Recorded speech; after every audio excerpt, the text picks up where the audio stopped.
friends. Today we're going to review Flash Foresight, a concept was developed in 2006-2007 by Professor Daniel Burrius, which was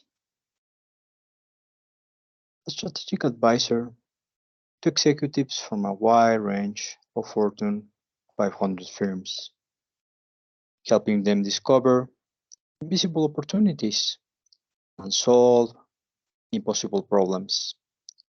His client list includes great companies like Microsoft, Toshiba, GE, Procter, American Express, Kellogg's, Ernst& Young, Disney, IBM, etc. He has founded and managed 6 successful companies and has been the keynote speaker to more than 200 audiences worldwide. His highly acclaimed book, Technotrends, has been translated into more than a dozen languages. So, what is Flash Foresight? For identifying business opportunities. A sudden burst of insight about the future that produces a new and radically different way of doing something that will open up invisible opportunities and solve seemingly impossible problems before they can happen. So, let's begin. This new concept was developed because of an idea of Warren Buffett, a famous investor, has explained his uncanny knack for making successful investments with just 12 words. Be greedy when others are fearful, and fearful when others are greedy. A beautiful simple expression of opposite, and one that has earned him billions. So, is it really that simple? Just do the opposite of what everyone else is doing, and you'll solve the problem nobody else is solving? Of course not, but it's nearly that simple. Go opposite is only one Flash Foresight trigger.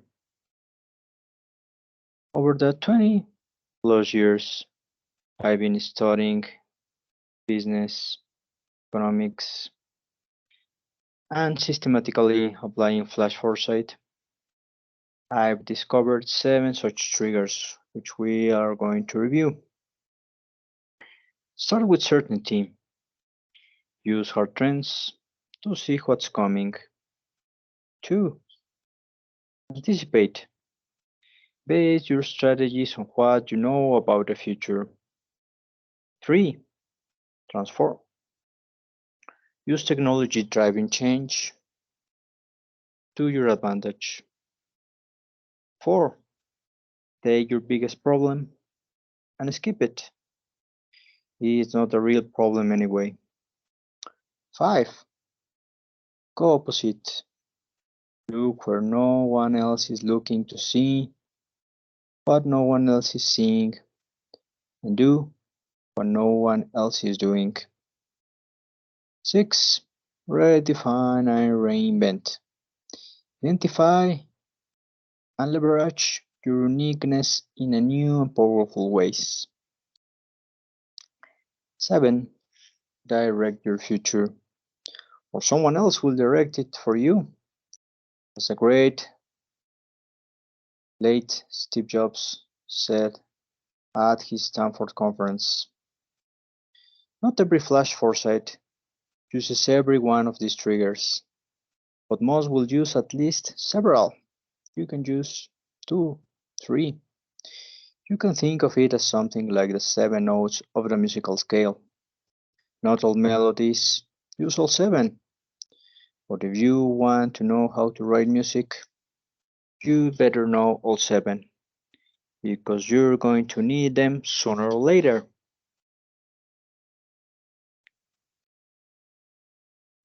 Said this, let's begin with start with certainty.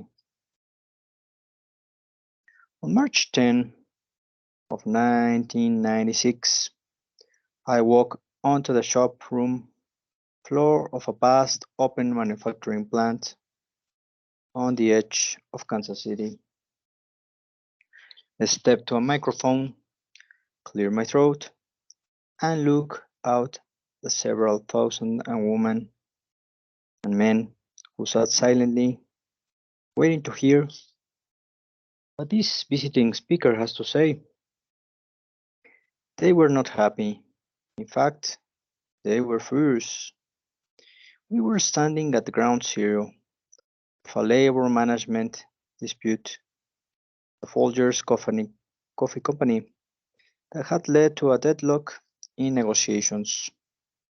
For the first time in the facility's 78-year history, they had shut down the entire plant to have a company-wide meeting. Some weeks beforehand, one of the executives had heard me speak and approached me afterward to ask if I would come to talk to their employees who were locked in a contract clash. I pointed out that he was talking to a futurist, not a mediator. Labor disputes were not exactly my area. He said he understood that, but in one of my talks, he heard me speak about the principle of starting with certainty. And he had a sense that that idea might help break the logjam. In any case, he wanted me to come give it a shot. And now here it was, the big moment. Lick my lips, clear the throat, and the microphone cracked. Hello, my name is Dan Burrows. I began, and your bosses invited me here to speak with you. But I want you to know that I've already been paid. So frankly, now that I'm here, I can say whatever I want. Tense laugh rippled through the crowd. Before we can go further, I continued, maybe we can agree on a few things. And we all agree that you would all like to stay employed? A few dozen heads nodded grimly. I jotted down a check mark by the first item of a list I written on a blank pad that morning. Stay employed. And we all agree that you'd rather not have to relocate your families to other cities? This time, a few hundred heads nodded. A handful of voices muttered, hell yes, and damn straight. I check off another item. Stay in Kansas City. Let's see what else. And we agree that we'd rather see this company stay in business and go belly up. I went on like this for a while, and by the time we were finished, we worked our way through 40 different points of alignment. I read the list out loud, glanced up at the assembly of workers, and then at the smaller cluster of management sitting nearby and said, that 40 things you agree on. Seems to me the only thing you have to work out is how you're going to make these 40 things happen.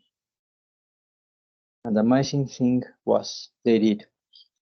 Before they knew it, the workers settled their grievances with the Folgers management, and the plant was already rolling again.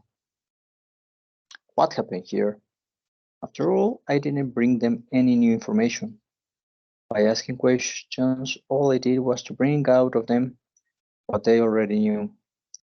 Yet, That was enough to break through the impasse, forge a new contract, and get their company back to production. The workers at Folgers already had everything they needed to find the solutions they sought. The problem was that they had been focusing what they did not agree on instead of what they did. Also, nations often do this too. So do married couples, etc. We all do it. It's so easy to focus on the can't, but we can resolve, or we don't see eye to eye, what we don't know. But with that, as our focus coming to any kind of common understanding is just about impossible.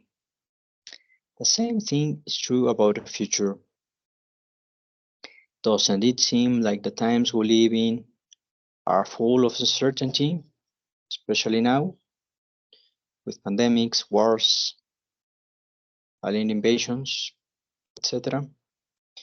In fact, more certain than ever before. Like everything is changing so much and so fast, there's just no way to know what's coming at us. That would be the question. Let's answer it. Not true. No matter how much it may seem like that, that's not how it really is. In fact, there's more certainty about our future today than ever before. We know a great deal more about the future than we think we know. We just need to understand where to look. Like the striking workers at Folgers, we can easily be overwhelmed by how much we think is impossible to predict. But the more we focus our attention on what seems uncertain, on what we don't know, the more we incapacitate our ability to take successful action. For example, take the American automobile. In the fall of 2004, at an evening event for the American Public Transportation Association, I had the opportunity to sit next to Rick Wagoner, then chairman and CEO of General Motors. As the evening relaxed into informal socializing, Rick made a few comments to our group about the future of the auto industry and the US economy that echoed statements I heard from presidents, prime ministers, and leaders of organizations around the world. Well, we just don't know. We give it our best guess, but who really knows where it all go? The truth is, it's impossible to say. No matter how much data you gather and project, the future is flat out unpredictable, they always say.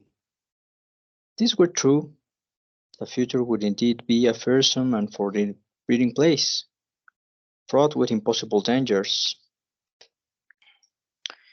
If it were true, frankly, our situation would be pretty hopeless.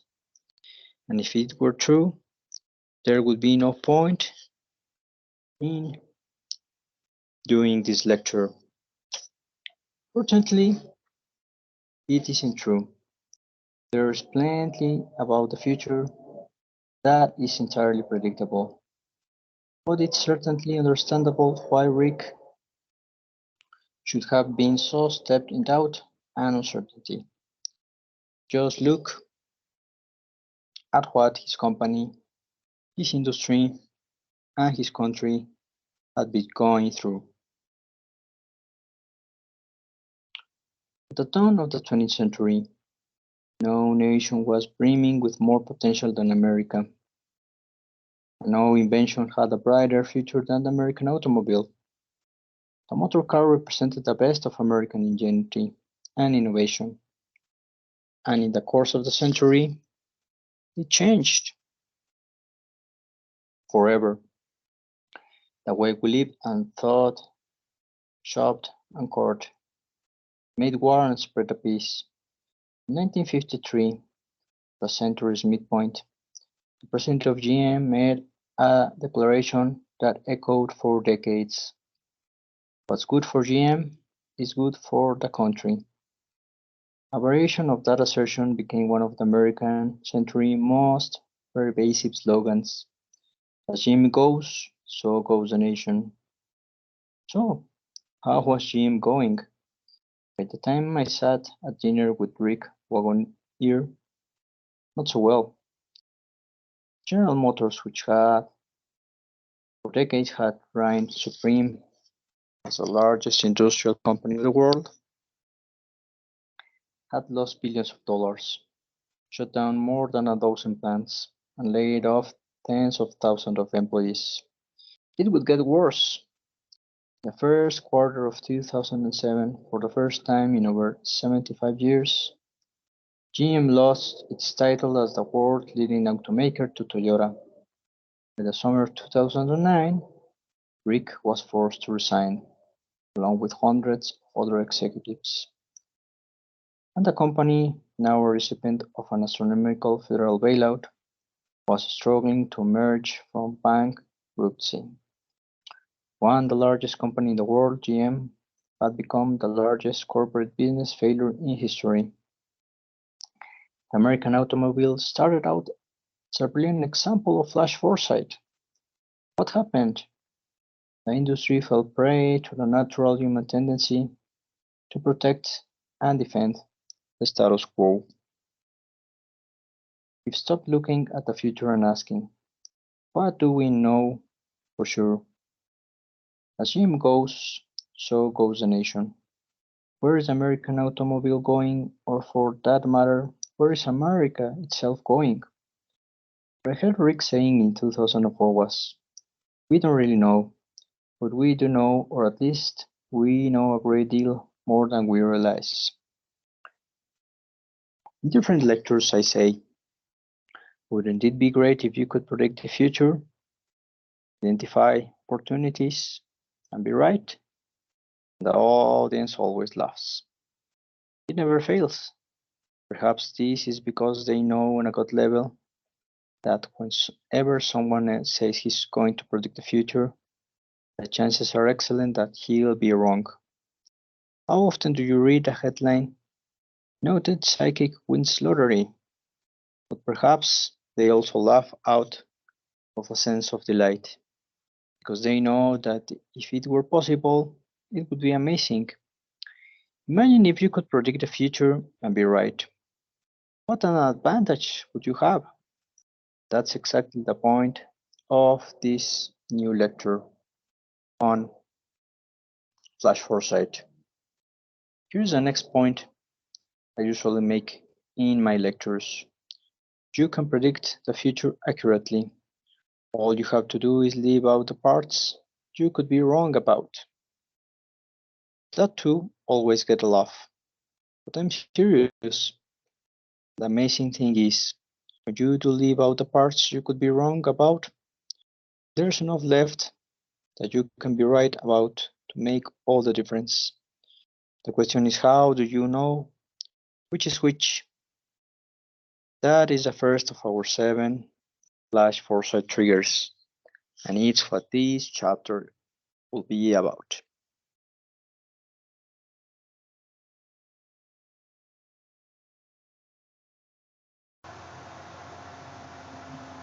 Cyclic change. In the book of Ecclesiastes, King Solomon wrote, "Vanity of vanities, all is vanity," and his words are echoed in the teachings of the ancient Greek thinker Heraclitus, who said, "Pantarei," which means everything changes. Lao Tzu agreed, writing in the Tao Te Ching, "The only thing that is permanent is change." It does seem true. The only thing that never changes is the fact that everything always changes. The only permanent thing about our world is that all is in a state of constant flux, which is pretty disturbing, isn't it? After all, if we're looking for certainty, that doesn't give up much to go on, does it? Actually, it does. In fact, it gives us everything we need, because there are certain patterns in how things change that are as dependable as a clockwork. There are two distinct kinds of change we can use to find certainty. The first is cyclic change. Cyclic change provides us with all sorts of certainty. Right now, it's autumn here in the northern hemisphere, and I can confidently predict that within 6 months it will be spring. Nature is brimming with examples of cyclic change. Understanding the cycles of seasons, weather, crop development, animal migration, tidal fluctuations, and other such cycles help create the first civilizations.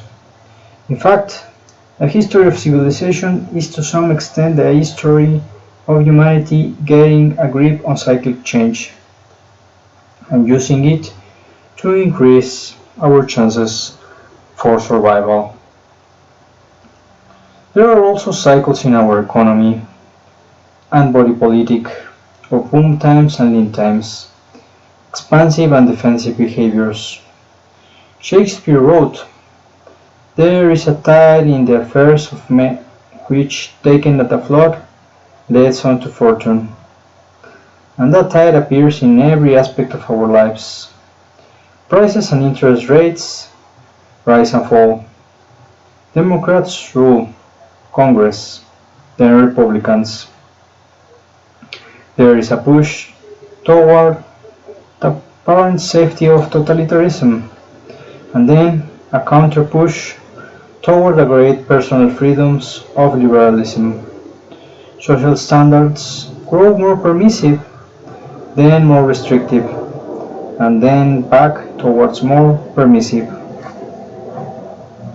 This pendulum swings until it can swing no further, then reverses course and backtracks. Politically, economically, socially, in every channel of human expression, we manifest with a tide that perennially ebbs and flows. Like a great social heartbeat, the moon of the people expands and contracts, now progressive and gregarious, now more conservative and protectionist. Mood cycle reflected in fashions, politics, and even international relations, as well as personal relationships. In fact, humanity has identified over 300 distinct cycles that allow us to accurately predict the future to some extent.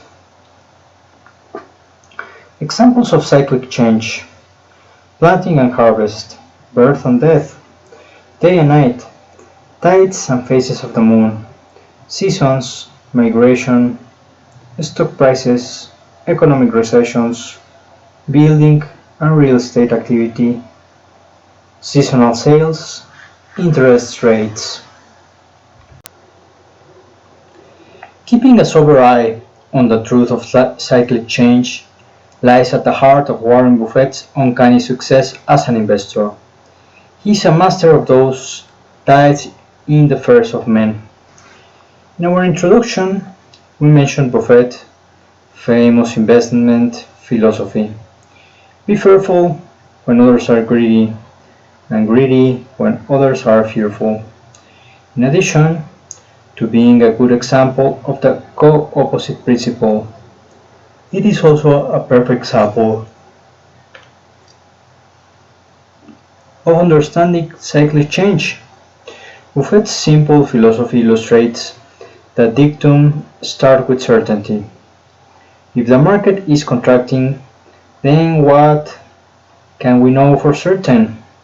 That before long it will expand again. And if the market is going through a robust expansion, what does certainty tell us? Get ready for a contraction. In 2008, the US economy slipped into its worst crisis since the Great Depression of the 1930s. In this sophisticated, postmodern world, How could such a thing have possibly happened? Because we ignore the simple truth of cyclic change. Did we really think the real estate market would rapidly expand forever? That housing values would just go up, up, up, in some cases doubling in a year and never come back down? Based on our actions, evidently, that is exactly what we thought. Of course, we knew this wouldn't really happen. We knew that property values can dramatically increase forever because, as a school child could tell us, what goes up must come down. But we got caught up in all the flurry of the moment, of possibilities and acceleration. We got confused by our own hopes that the market would rise and keep on rising without cyclical corrections. We ignored what we knew and got distracted by what we didn't. We forgot to start with certainty. Yes, you might be thinking, but nobody could have predicted with any certainty exactly when this would all come crashing down, could they? Actually, they could. In a 2005 radio interview, Yale economics professor Robert J. Shiller, author of Irrational Exuberance and the Subprime Solution, pointed out that the US real estate prices were out of touch with economic reality and called the market a bubble that would burst before long. This, added Schiller, was a certainty. The only question is when. In fact, you didn't need to be a professor of economics to see this. You just need to look. Most of the subprime mortgages that precipitated this crisis were interest-only adjustable rate mortgages, ARMs, set to start ballooning at either the 5-year or 7-year mark. The real estate boom got underway in 2000 and was roaring by 2002 and 2003. If you start with 2002 to 2003 and add 5 years, you get 2007 to 2008, which was exactly when all started to melt down. As homeowners began defaulting on mortgages and rushing to sell, real estate prices that were already falling began plummeting, and the large number of 7-year ARMs would reset in 2009 and 2010, driving the foreclosure trend even further. Obviously, this was not the only factor in this complex crisis, but this is nevertheless a perfect example of how cyclic change can yield predictability. The truth is, a lot of people sense this crash coming. They just hope it wouldn't. But hope is not a good strategy. Certainty is. Start with certainty. The same thing happened with the high-tech bubble of 1998 to 2000. In March 2000, the month the Nasdaq reached its high point, savvy investors were already following the Buffett dictum, pulling out of tech stocks and taking a more cautious position. Likewise, as the stock market came crashing down in the fall of 2008, while most were panicking and selling off their imploding stock portfolios, savvy investors were wading into the fray and quietly buying those financial stocks that were hit worst. Why? Because they knew that cyclic change is inevitable. And this was not a guess. They knew this with certainty. This would be all for our today's video audio class. We are continuing with linear change, some examples, hard trends and soft trends, some examples,